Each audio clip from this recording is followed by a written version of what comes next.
rabaa inaan isu gudbiyo kamid ah xisaabiya aan ka balan qaaday adina waan isu gudbinayaa maanta waxaan inuu wadaa laba lambar oo isku dhufanayo waa 9 oo ku dhufanayo labo marka lambarada tirada labo waxay noqon kartaa intee doonto waa labo 22 ilaa marka dhowr xabo loo soo celceliyo marka hab saaran waayo oo iska dhufanayo marka tirada labo iyo lambar 9 marka waxaan ka bilaabaynaa laba lagu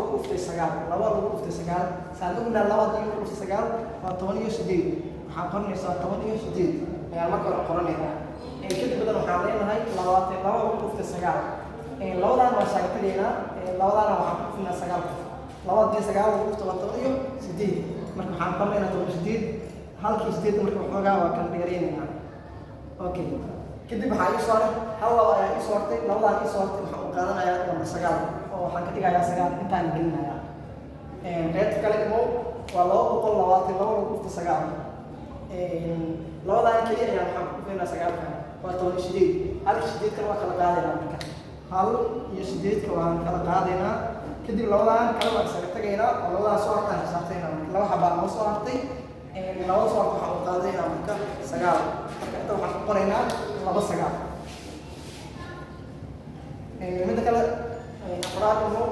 waxa waaye 2222 lagu dhuftay 9 labadan koobaad ayaa bis waxaan ku dhufnaynaa 9 kan 2 waa 18 kala geey marka hal lit ku qor 8 lit ku qor kadib waxaan fiirinaynaa kala way soo hartay tan marka ka tago inta kala soo hartaa fiirina waxaa ii soo hartay 2 2 3 laba ii soo hartay saddexdaas laba waxaan ka dhigayaa marka 3 9 intaan gelinayaa halkii 8 ku dhexaysa ayaan gelinayaa markaan waxaa waaye 2222 lagu dhuftay 9 labadan koowaad ayaa waxaan ku dhufnaa 9 saan hore soo sameynaba 2 waa 18 waan kala geenaynaa marka 18 hal 18 xogaa kala dheeray kadib waxaan xisaabinayaa inta laba ii soo hartay tan waa ka tagayaa inta kale ii soo hartay xisaabinaya waxaa ii soo hartay haddaan xisaabiyo 2 2 3 4 laba ii soo hartay marka afarta laba waxaan u qaadanayaa 4 9 dhexdaan ayaan gelinayaa marka halka iyo xogaa 8 inta u dhexayso tan ugu dambayso ah 222 ayaa markaan fiirinaynaa labadan koowaad ayaa waxaan ku dhufnaynaa 9 waa 18 waan kala qaadaynaa marka hal iyo waxaan u kala qaadaynaa 8 kadib waxaan xisaabinaynaa inta laba noo soo hartay waxaa inoo soo haray 1 2 3 4 5 laba inoo soo hartay shanta laba marka waxaan dhexgelinaynaa 8 iyo halka inta u dhexayso anigoo u bedelayna marka 9 1 2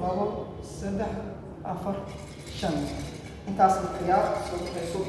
waa aad u sahlan waa marka iska ku fanayo tirada laba iyo lambarka 9 marka aad u yeesho halkaas ayaan soo gabagabeynayaa. Assalaamu calaykum.